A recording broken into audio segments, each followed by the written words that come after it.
Bonjour, bienvenue sur Semence Mag, donc sur le plateau Village Semence.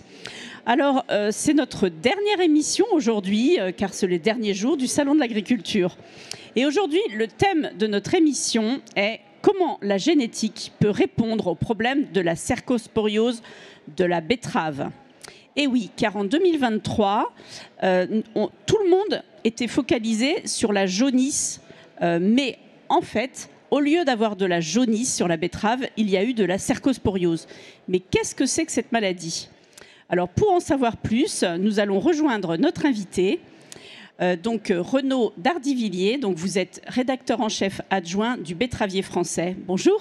Bonjour Nicole Ouvrat. Alors, avant d'analyser les causes de l'explosion de cette maladie et la façon dont les planteurs de betteraves peuvent y faire face, nous allons écouter un agriculteur qui a été touché par la cercosporiose et qui va nous expliquer un petit peu comment ça s'est passé chez lui. Donc, il s'agit d'Alexis H., agriculteur et président de la CGB de l'Oise. On regarde. Alors bonjour, Alexis H., agriculteur dans le Vexin, au nord-ouest de Paris. Je cultive pas mal de cultures et notamment de la betterave sucrière sur mon exploitation.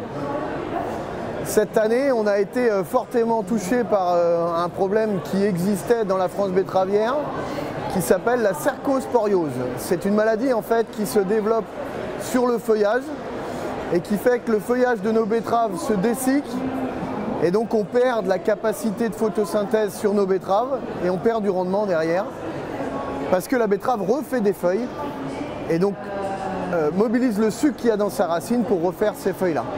Cette année, compte tenu du climat, avec des pluies orageuses importantes au mois d'août, on s'est retrouvé avec des betteraves qui ont décroché très vite en cercosporiose malgré les applications phytosanitaires, malgré les produits qui nous restent parce qu'on nous a enlevé quelques solutions qui peuvent aussi créer des trous dans la raquette, entre guillemets. Et on s'est retrouvé avec des pertes de rendement. Chez moi, par exemple, on a une perte à peu près de 10 tonnes liée à une perte de richesse. On perd 1 point de richesse. Il faut savoir que la betterave est achetée en fonction de son taux de sucre. On achète en réalité une quantité de sucre à l'hectare et donc dès qu'on perd 1 point de richesse, on perd du revenu. C'est une maladie qui était connue, qui avait déjà causé des ravages plus à l'est et pour lesquels les planteurs de betteraves de la Marne notamment et d'Alsace essayaient de lutter depuis plusieurs années et avaient mis en place des protocoles un peu plus intenses que chez nous. Et on voit qu'aujourd'hui, en fait, il nous reste plus qu'une seule solution pour lutter efficacement contre cette maladie. Enfin, un seul nouveau moyen, c'est le choix variétal.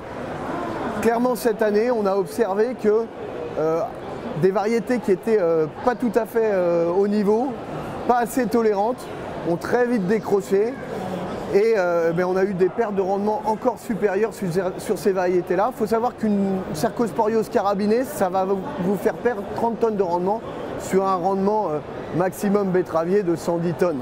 On peut perdre 30 tonnes. Voilà. Donc il va falloir qu'on revoie nos façons de faire. Il va falloir qu'on choisisse nos variétés autrement pour choisir des variétés qui seront tolérantes, voire demain résistantes à la cercosporiose et pour pouvoir avoir en fin du cycle betteravier une photosynthèse qui continue et éviter les pertes de richesse et les pertes de rendement. On a aujourd'hui des variétés qui sont tolérantes. On a quelques variétés qu'on appelle Cerco Plus qui sont résistantes, qui sont à privilégier pour les derniers tours enlevés par nos sucriers et qui vont nous permettre de répondre au problème de la cercosporiose.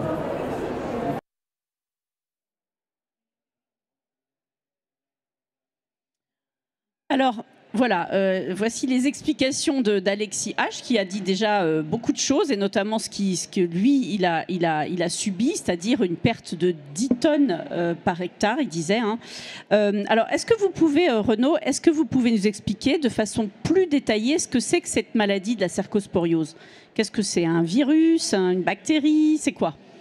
Alors la cercosporiose, c'est un champignon qui apparaît, qui se développe sur les feuilles de betterave, qui apparaît à peu près souvent fin juin, début juillet, qui a été assez bien contenu au début cette année, mais par contre qui est très sensible, qui se développe assez vite quand il y a de l'humidité et des températures au-dessus de 20 degrés. D'accord, et c'est ce qui s'est passé au printemps dernier et à l'été, c'est-à-dire qu'il a beaucoup plu.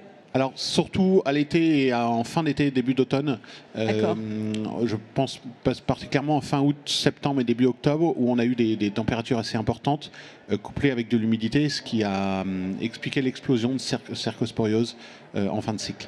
D'accord, et donc c'est un champignon, et comment il se développe ? Alors il se développe sur la feuille, il colonise la feuille, donc il fait des petites taches blanches, on les reconnaît parce qu'elles sont blanches grisées et puis entourées d'un cercle un peu rougeâtre. Et puis après petit à petit il se développe sur toute la feuille et du coup à la fin la feuille elle est complètement nécrosée, en fait elle devient noire, marron et elle perd sa capacité à faire de la photosynthèse. Donc ça veut dire qu'il n'y a plus de captation de l'énergie du soleil, plus de grossissement de la betterave, plus d'enrichissement en sucre. Et du coup, effectivement, il faut qu'il y ait de la photosynthèse pour stocker du sucre dans la racine de la betterave, c'est ça ? C'est tout à fait ça. En fait, le sucre, c'est l'énergie solaire qui est transformée. La betterave, en fait, c'est un capteur d'énergie solaire et elle stocke l'énergie dans sa racine. Et donc, s'il n'y a plus de photosynthèse, s'il n'y a plus de feuilles, c'est comme s'il n'y avait plus de panneaux solaires. Il n'y a plus de grossissement de la betterave. Alors, tout à l'heure, Alexis H a expliqué que ça s'était mis à refaire des feuilles plus tard. C'est quoi la conséquence ? Alors oui, le problème avec ce champignon, c'est que donc, les feuilles deviennent nécrosées, il y a une certaine défoliation des feuilles qui arrive, et pour les betteraves qui sont arrachées les plus tard, parce que la campagne betteravière elle est assez longue, la betterave, si elle a les conditions nécessaires, elle refait des feuilles, et alors là elle repompe. Elle refait des feuilles à partir du sucre qu'elle emmagasine dans sa racine. Et ce qui n'est pas bon du tout parce que le but c'est justement d'emmagasiner le sucre pour après le transformer et il ne faut pas que ce soit les feuilles, une deuxième pousse de feuilles qui les utilise. D'accord, donc là du coup c'est un déstockage qui part dans les nouvelles feuilles alors qu'il n'y en avait pas besoin. Complètement. La betterave, elle sait assez bien faire ce déstockage parce qu'elle est faite pour faire ça normalement. Elle est faite pour ça en fait. En deuxième année, oui, parce que c'est une plante bisaisonnelle, donc normalement elle fait ce déstockage en deuxième année pour faire de la graine. Et là, elle le fait en première année pour refaire des feuilles suite à la mort des premières feuilles. Bah oui, c'est un instinct de survie d'une certaine façon. Tout à fait. D'accord. Et ce virus, ce champignon, il se stocke. Enfin, comment il passe d'une année sur l'autre ? Alors, il se conserve dans le sol et majoritairement via les feuilles ou les repousses de betteraves. Donc, c'est vrai qu'il y a toute une stratégie prophylactique pour éviter les contaminations des autres années. Alors, entre autres, l'Institut technique de la betterave, l'ITB, recommande un labour quand il y a une forte contamination de betterave. Bon, après, le labour... Pour mettre les spores, enfin, voilà. Au fond, enfin, plus profondément, c'est ça ? C'est ça, parce que quand ils sont plus profondément, elles se conservent moins. Et il y a aussi l'idée de veiller à ce qu'il n'y ait pas de repousse de betterave, les collègues qui peuvent repartir, parce que ça peut être des moyens pour le champignon de se développer dans la période où il n'y a pas de betterave. Et d'ailleurs, c'est un double avantage de gérer les repousses de betterave, parce que c'est aussi un moyen qu'a le virus de la jaunisse, enfin les virus de la jaunisse, de se conserver. Mais ça, c'est une autre question. Oui, on ne va pas parler de la jaunisse en plus, sinon ça va être trop compliqué. Quelles sont les régions les plus touchées ? Est-ce qu'il y a des régions qui sont plus touchées en France ? Alors historiquement, oui, il y avait des régions plus sensibles, plutôt le sud et l'est ou le sud-est de la zone betteravière. Cette année, ça a été c'est pas une première. Le sud-est de la zone betteravière, c'est quoi ? C'est en dessous Paris ? Globalement, le sud de Paris, la Champagne, ou plutôt le sud de la Champagne, et puis l'Alsace. Oui. Cette année, toutes les régions ont été atteintes par cette maladie. C'était pas une première, mais c'est pas tous les ans que c'est comme ça. Oui. Voilà, donc ce que disait tout à l'heure Alexis H, c'est que ça fait vraiment longtemps qu'on n'avait pas vu un tel développement. C'est bien ça. Voilà, on avait déjà vu que toutes les régions étaient contaminées, mais pas à ce point-là. Et là, il y a eu vraiment en septembre une explosion et c'était, je pense, une première à cette intensité. Ok. Alors, comment on fait pour lutter contre cette maladie ? Alors après, bon, le levier prophylactique dont j'ai parlé, qui est le fait de gérer les contaminations de l'année, années antérieures, le principal levier, Alexis H l'a bien dit, c'est vraiment la sélection variétale. Donc on a des semenciers qui ont fait un gros travail depuis quelques années pour avoir des variétés tolérantes, voire très tolérantes à cette maladie. Et donc l'ITB note chaque variété en fonction de cette tolérance. Vous pouvez retrouver les résultats. Alors l'ITB les publie dans le betteravier français. On a un numéro spécial au mois de novembre. D'accord. Et l'idée, c'est les betteraves qui vont être récoltées les plus tard, de prendre les variétés les plus tolérantes. Alors pourquoi vous parlez de tolérance et non pas de résistance? Alors ça, c'est en fait, je pense que c'est que une variété n'est jamais résistante à 100%. En fait, il faudra toujours. C'est pas oui non en fait. Voilà, c'est pas oui non. C'est que ça permet. C'est comme quand on se fait vacciner. On peut attraper la maladie, mais c'est moins puissant. On est moins malade. C'est le même principe. C'est un peu ça. C'est-à-dire que en cas de forte pression, aucune variété ne va être complètement indemne de maladie, mais elle va peut-être être contaminée plus tard. Les dégâts seront moins intense et donc elle nécessitera forcément aussi, si la contamination est forte, une protection fongicide, mais qui pourrait être peut-être moins importante avec un traitement en moins par exemple. Ok, et est-ce que les variétés de betteraves sont résistantes ou tolérantes comme ça à beaucoup de maladies ou d'autres agresseurs? Est-ce qu'il y a beaucoup de solutions génétiques, on va dire, pour les betteraves? Alors c'est vrai que la betterave, comme les autres plantes de grande culture, est soumise à beaucoup de maladies, de bioagresseurs, de virus. Oui. Et du coup, le travail est énorme pour les semenciers d'avoir une variété qui résiste en même temps à toutes les risques, toutes les maladies, et en même temps qui garde un potentiel de rendement assez fort. En betterave, En betterave, par exemple, on regarde beaucoup la résistance aux nématodes, à la rhizomanie, à la cercosporiose et bientôt aussi à la jaunisse. Alors, les nématodes, là, c'est un animal, on est bien d'accord, c'est un petit ver qui est dans le sol. C'est ça. Et malgré tout, on arrive à mettre au point des variétés qui sont tolérantes à ces petits vers qui sont dans le sol. D'accord. Voilà, dans certaines régions, les nématodes faisaient des gros dégâts sur les betteraves et on a des variétés du coup qui permettent de ne pas avoir ces dégâts, ou en tout cas beaucoup moindres. Et du coup, les betteraviers doivent faire des choix en cumulant plusieurs tolérances. C'est ça. Alors l'enjeu de la sélection, de choisir une semence de betterave, une variété plutôt qu'une autre en début de campagne, c'est vraiment stratégique pour un betteravier. Eh oui. Parce qu'il ne pourra pas tout avoir, la variété parfaite n'existe pas non plus, mais il faut qu'il regarde en fonction de ses risques. Voilà, il ne va pas prendre une variété résistante aux nématodes s'il n'en a pas. Il va préférer une variété qui est résistante à la cercosporiose, mais qui a aussi un très bon potentiel de rendement. Voilà, il y a un gros enjeu. Et donc, selon les régions, selon les risques, il va choisir telle ou telle variété avec telle ou telle tolérance. Voilà, selon les régions, les risques, l'historique de la parcelle. Ah oui. Oui, il y a tous ces facteurs à prendre en compte. Les caractères à prendre en compte, d'accord. Alors, donc là, on a parlé de la lutte génétique. Vous avez parlé tout à l'heure de traitement, c'est-à-dire qu'on cumule un bon choix variétal avec une protection en cours de végétation. Alors, c'est quoi les solutions et voilà, est-ce que ça fonctionne bien ? Alors ça, l'ITB a fait un gros travail dessus pour savoir quels sont les produits qui marchent ou qui ne marchent pas. Oui.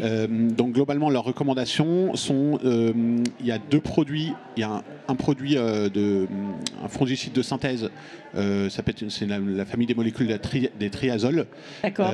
Et à coupler en fonction de la pression, en fonction de l'année, avec une molécule de cuivre. D'accord. Alors il n'y en a qu'une seule qui est homologuée, enfin plutôt elle a une dérogation. Elle avait une dérogation l'année dernière et il est fort probable qu'elle l'ait cette année. Mais du coup, voilà, ça c'est le combo qui marche le mieux. Après, il est adapté en fonction de la réglementation bien sûr, mais en fonction de la pression de l'année. Il n'y a pas forcément un traitement idéal. Il faut suivre l'évolution de la maladie au cours de l'année. Donc le cuivre, c'est comme dans les vignes avec la bouillie bordelaise, hein, c'est ça, hein ? C'est ça, c'est peut-être pas exactement le même produit. Une molécule aussi qui est utilisée en agriculture biologique, hein, c'est bien ça ? C'est ça, tout à fait. D'accord. Et alors j'ai cru comprendre qu'il y avait eu quelques polémiques autour de ce cuivre. Alors qu'est-ce qu'il en est exactement ? Alors non, en fait, c'est que surtout il y a plusieurs cuivres, mais qui ne sont pas forcément utilisés tous pour du traitement fongicide, et ils ne sont pas forcément tous aussi efficaces que les uns que les autres, et ils n'ont pas forcément tous la même réglementation. Et donc il faut bien s'appuyer sur les recommandations de l'ITB pour choisir la bonne molécule qui sera en même temps la plus efficace. Alors si je comprends bien, c'est que certains sont autorisés pour être utilisé, ou même si j'ai bien compris, il y en a un qui est utilisé, enfin qui est autorisé pour être utilisé contre la cercosporiose, et les autres, ils ne sont pas autorisés pour ça. Ils ont une autre utilisation, c'est ça ? Alors, je ne suis pas sûr d'avoir toutes les informations, mais ce que je sais, c'est qu'il n'y en a qu'un seul, en tout cas l'année dernière, il n'y en avait qu'un seul qui avait une dérogation pour être utilisé, parce que la DGL donne qu'une seule dérogation par problème. Ah oui, parce que d'accord, il faut une dérogation parce qu'en fait, il y a très peu, ça fait partie des maladies où il y a très peu de molécules qui sont autorisées pour lutter contre. Voilà, alors c'est sûr on l'entend actuellement, il y a quand même un mouvement depuis quelques années où on a de moins en moins de molécules pour régler les problèmes en grande culture, enfin en agriculture en général. Oui. Et là, sur cette question du cuivre pour la cercosporiose, il n'y en a pas qui sont homologués vraiment. Il y a une dérogation qui est donnée chaque année, qui est demandée par la filière, et jusqu'alors c'était toujours la même molécule, donc le nom c'est l'Eron. Et c'est en même temps celle qui est homologuée, enfin, qui a une dérogation, qui en avait une l'année dernière, et en même temps celle qui est dit être la plus efficace par l'ITB. D'accord. Donc j'imagine que cette année, les agriculteurs vont être beaucoup plus vigilants pour cette maladie, peut-être contrairement à l'année dernière où ils s'y attendaient peut-être pas tant.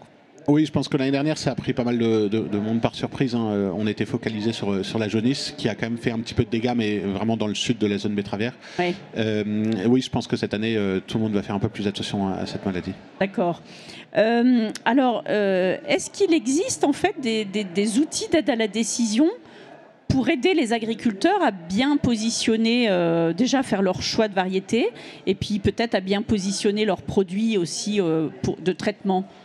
Alors, pour faire le choix de variété, ça, il faut suivre le classement que fait l'ITB. Donc là, j'en vois la publication qu'on fait dans le betteravier français au mois de novembre. Et après, bien sûr, oui, il faut adapter son traitement en temps réel en fonction de la pression. Donc là, il y a une carte interactive sur le site de l'ITB qui est mise à jour pendant la saison, qui s'appelle Alerte Maladie. Sur Internet, avec un certain nombre de parcelles qui sont référencées et des informations qui sont données sur le seuil de nuisibilité, le seuil de traitement. Et après, le meilleur de AD, ça reste toujours de mettre les bottes et d'aller dans le champ. Et d'aller dans les champs et d'aller regarder ce qui se passe au plus près, quoi. Voilà. D'accord. Et j'imagine que les agriculteurs, les uns avec les autres, se donnent des informations. Si ça arrive dans un secteur, l'information circule assez rapidement. Bien sûr, bien sûr. Oui, d'accord, très bien.